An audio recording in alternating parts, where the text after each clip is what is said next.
Bueno, después de las jornadas libertarias, después de las huelgas de las gasolineras del septiembre, pues viene Tarradellas, y entonces curiosamente en las Ramblas empiezan a pasar cosas raras. Lo primero que pasó es que apareció un partido fantasma, que era el PCI, y empezaron a tirar cócteles Molotov, a cruzar autobuses y a romper escaparates. Y no se entendía nada porque no era un partido que en realidad estaba lleno de infiltrados policiales para destruir el foro en el que se había convertido las Ramblas, un foro vital, vivo y crítico. Luego apareció la heroína, empezaron a soltarla, entonces, bueno, pues en el polvorín era donde hasta entonces se había traficado con marihuana, pues empezaron a regalar la heroína y sobre todo fueron buscando la gente libertaria que estaba creando los Ateneos Libertarios. Entonces, en la primera manifestación que hace CNT con los pactos de la Moncloa en enero del 78, hay un infiltrado que lleva a unos jovencitos a tirar unos cócteles Molotov en la Scala, en la sala de fiesta Scala, que cada sábado por la noche salía por televisión con un show, por lo tanto era muy conocido en toda España. Todos los obreros que trabajaban en la Scala eran de CNT o de UGT, y entonces de repente tira los cócteles Molotov y se incendia todo, porque alguien, como luego se supo en un informe de los bomberos, había puesto fosforito para que fuera inflamable. Entonces se incendia el caso Scala, entonces el caso Scala hunde a la CNT. Por otro lado, en aquel verano del 77 había ocurrido la ruptura del equipo Ajo Blanco. O sea, si bien Racionero ya estaba muy fuera, pero se había mantenido más o menos. Se había peleado con el Juanjo Fernández por consecuencia de la muerte de la contracultura, pero más o menos manteníamos bastante vínculo. Pero en verano, Fernando Mir decidió vivir tal como escribía y decidió irse con una comuna a vivir a Menorca para irse a la India. Entonces dejó en parte Ajo Blanco. Y Fernando era el ajo blanquero por excelencia, realmente. Era muy independiente, muy libre, muy de los freaks, muy de los viajes. Era muy de verdad. Entonces para mí aquello fue un golpe muy grande. Entonces yo, como no me quería quedar solo con el Tony Puig, no quería un dúo, pues entonces metía al Ramón Aguirre, que había sido el contable, que era una persona muy preparada, y entonces más o menos nos juntamos mucho con los de Valencia, el Javier Valenzuela y el Javier Losilla de Zaragoza, y creamos el colectivo Ajo Blanco, y entonces intentamos eludir, a base de los dosieres, y de hablar de la cultura alternativa y de la cultura radical y comprometida, pues una vía nueva, escapando un poco de la dependencia total con CNT. Ya buscando más el movimiento libertario, puesto que CNT no había sabido en las jornadas libertarias estar a la altura de las circunstancias. Y no había sabido resolver el problema mundo libertario, sindicato libertario.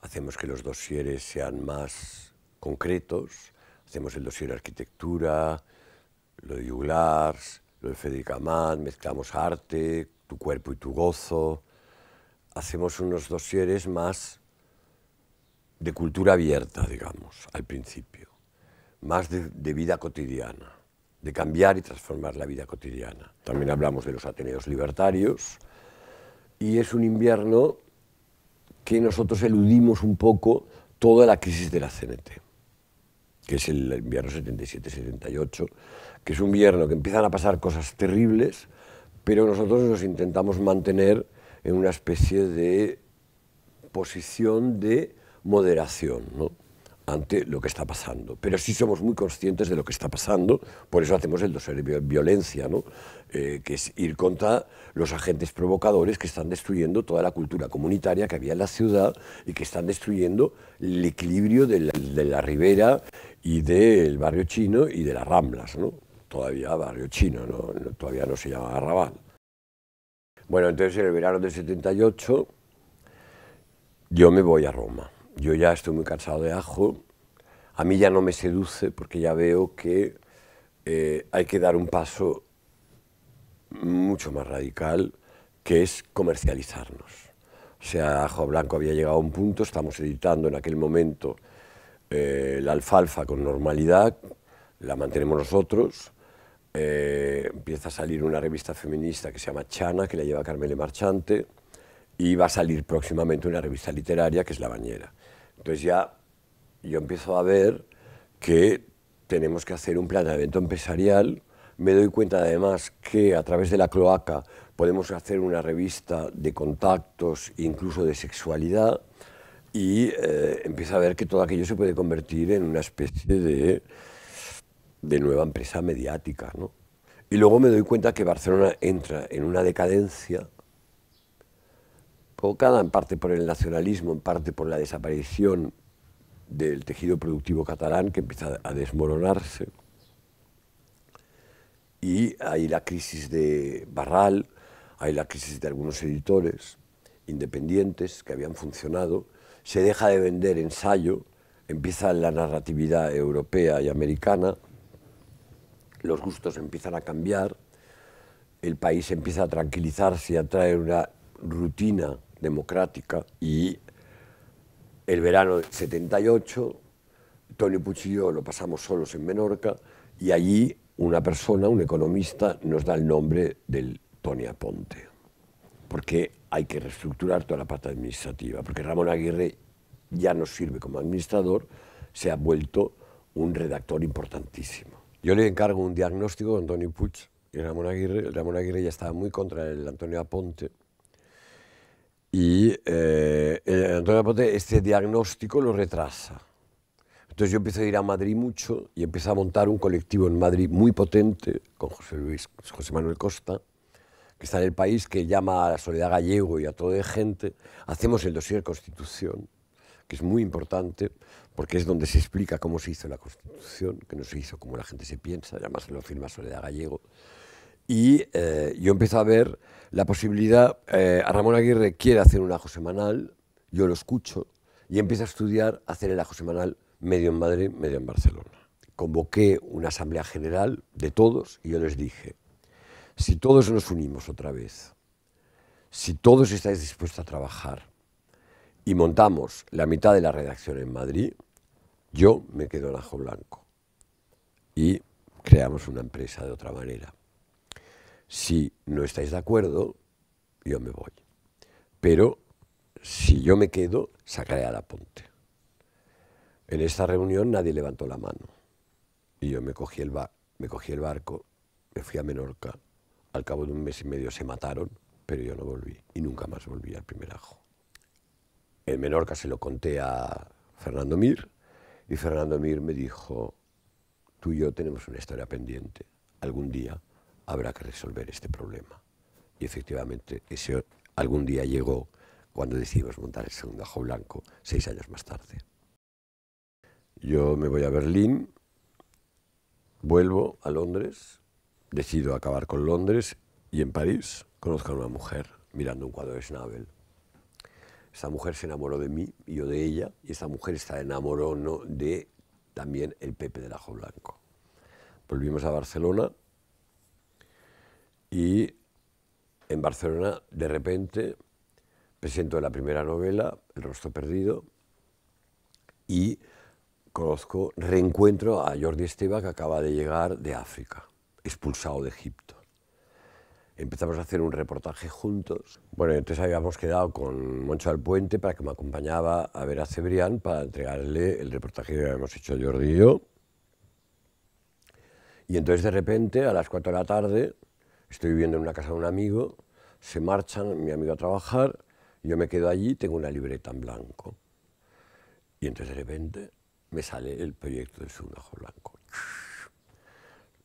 Y entonces a las 6:30 de la tarde llamo a Jordi Esteva y le digo, si hago el segundo Ajo Blanco, ¿qué harás en vez del reportaje? Me dice, yo contigo. Llamo a Fernando Mir y le digo, Fernando, si te digo que quiero hacer el segundo Ajo Blanco contigo, ¿qué haces? Dice, alquilar un despacho. Digo, pues veslo a buscar mañana y alquílalo. Y llamé a mi prima, a Mercedes Vilanova, y le dijo, si hacemos el Ajo Blanco, nos harás de madre abadesa. Era una historiadora importante, 20 años o 18 años mayor que nosotros. Y ahí llamé a Moncho al Puente y le digo, no voy al país, me voy a Barcelona. Y aquella noche cenamos, Fernando Mir, y al día siguiente, bueno, Fernando Mir, Mercedes Vilanova y Jordi Esteva. Y al día siguiente fuimos a Montjuïc, porque venía el Maragall, Barcelona había conquistado la capitalidad olímpica, y en Montjuïc lo vimos votar. Vemos el salto del Maragall, nosotros estamos allá abajo, y decimos, Barcelona renace, desde Barcelona se puede hacer un ajo blanco y cambiar España, que se está volviendo franquista. Los políticos se están volviéndonos franquistas. Queremos explicar el mundo. Queremos todas las culturas, otros pueblos. No nos podemos mirar tanto el ombligo. Y tenemos que ahondar en el proceso democrático español. Tenemos que mejorar la cultura, hacer que la gente lea, cambiar el sistema educativo y, sobre todo, poner a este país a nivel europeo y a nivel de país de primer mundo. Y, sobre todo, una democracia real. Y este es el planteamiento con que nace el segundo Ajo Blanco. Y lo primero que hago es reconciliarme con Manolo Vázquez Montalbán. Y lo voy a buscar, voy a su casa, le explico el proyecto y le digo que, por favor, en la presentación del segundo Ajo Blanco quiero que la haga él, porque creo que ya ha llegado el momento en que los viejos anarquistas y los viejos comunistas nos juntemos. Queríamos crecer en el periodismo. El nivel estético era muy riguroso. Jordi Esteva aquí era muy buen fotógrafo, es un fotógrafo extraordinario y además un viajero absoluto que habla idiomas impensables como el árabe, el hindi, aparte del alemán, el italiano, el francés y el inglés, el catalán y el castellano. Y claro, allá nos juntamos 4 personas muy cosmopolitas y entonces desarrollamos un periodismo inédito en España. Nos ayudó mucho otra vez los franceses, el Actuel, ya François Villot, que era director del Actuel y que hacía un tipo de reportaje muy bueno. Al principio fue muy bonito, pero fue muy duro, porque nos falló la publicidad.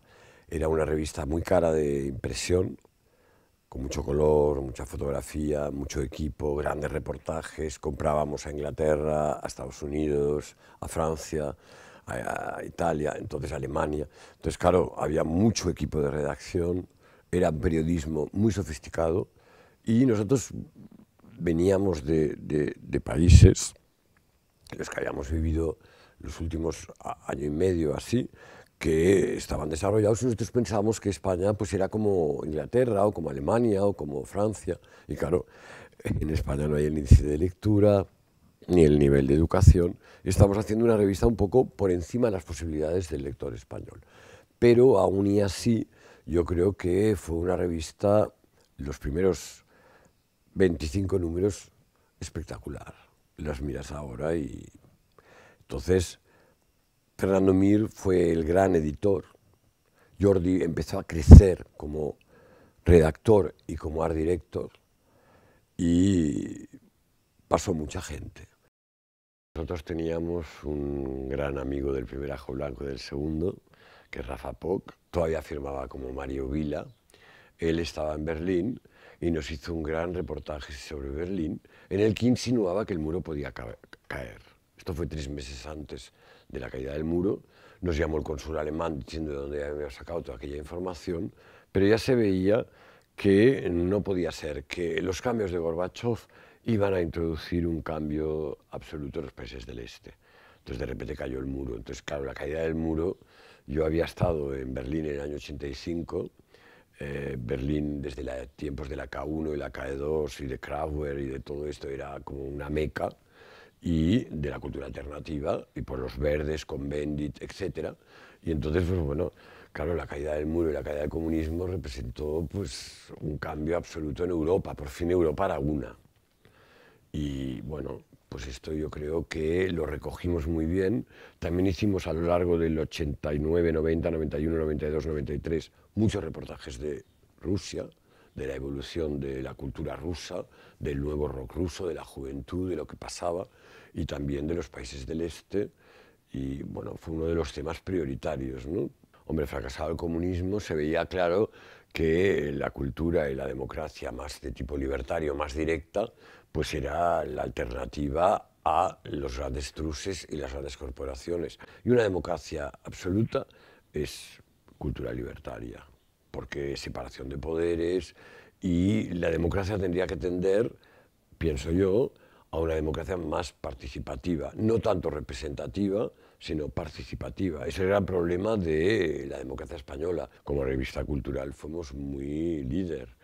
Entonces, claro, ibas defendiendo una profundización de la democracia, el cambiar las leyes electorales, y veías que ni puto caso, pues claro, te ibas decepcionando, ibas cada vez diciendo, bueno, ¿qué pasa? Luego veías que no había libertad de prensa, que la cultura cada vez estaba más dependiente de los truces económicos, que cada vez había menos debate y cada vez había más venta, que se equivocaba la cultura de taller con la cultura escaparate, que se equivocaba el tejido productivo con la innovación. Bueno, o sea, estábamos viéndolo todo, ya veníamos del primer ajo blanco, teníamos memoria. Entonces, claro, el número libertario de alguna forma era volver atrás y decir, oye, aquí hay que construir una cultura civil, porque claro, el ayuntamiento, los que llevaban cultura, eran gente que habían sido maoístas, por lo tanto eran estalinistas, o sea, y copiaban el modelo de Jan Lang, que es un modelo de unos sabios, deciden el tipo de cultura y cómo desarrollarla y gestionarla. Nosotros esto no estábamos de acuerdo. Nosotros queríamos una cultura tipo Berlín, de abajo arriba. Pero yo creo que el problema de Barcelona ya, a partir del 93, Barcelona se convierte en una ciudad escaparate y se prepara para el turismo, y el patronato importante es el patronato de turismo del ayuntamiento, y se va desmontando todo lo que es cultura independiente. Entonces, sin cultura independiente, Barcelona nunca será nada. Ajo Blanco va menguando, cada vez es más difícil e imposible hacerlo desde Barcelona. Y por otro lado, Barcelona cada vez más pastillas, una juventud cada vez más hedonista, cada vez más pasota, cada vez menos metida con los movimientos políticos y los movimientos sociales. Y llega un momento en el año 96, 97, que no tienes redactores nuevos con una vitalidad y un critiquismo, o sea, que sean críticos, que sean valientes, y cada vez todo se vuelve más light, más hedonista, más formal. Entonces yo llego a la conclusión de que las épocas sin libertades son épocas barrocas, son épocas muy hedonistas, muy decadentes, se aprecian mucho las formas, los diseños, pero no hay contenido. Sin contenido no hay cultura. Bueno, a partir del 94, 95, yo doy el relevo, veo claro que nosotros estamos ya, los Jordis Estevas y los Fernandos Mils y tal, estén o no estén en el ajo, pero ya tenemos que dar un relevo. Entonces, busco el relevo. Ya siempre me ha gustado a mí la gente joven, los relevos, siempre he dado voz a los jóvenes y los he juntado con Aranguren, con Eugenio Trías, con Argullol, con Félix Azúa, porque creía en toda esa... Bueno, que no somos generaciones, que somos ya a partir de la democracia, pues ya hay valores que hay que defender, pero ya no es un problema generacional, porque ya se ha hecho la revolución generacional. Y entonces yo busco un relevo. Entonces me encuentro que este relevo es light, que no quieren hablar de política, lo social la mayoría pasan, y solo les interesan las drogas de diseño, el hedonismo, los transexuales, el folleteo, la calle, los bares, el alcohol y las pastillas. Y entonces me encuentro con unos cierres que a las 12 de la noche están todos, después de cenar, bebiendo por ahí, yéndose con no sé qué, y claro, yo esperando, y las 5 de la mañana que no han vuelto. Y llega un momento que uno ya tiene sus años y los cierres se me convierten en horrores. Y entonces de repente un día decido irme y venirme aquí y exilarme. Porque además ya no creo en Barcelona, ya no creo en Cataluña, pero tampoco creo en España.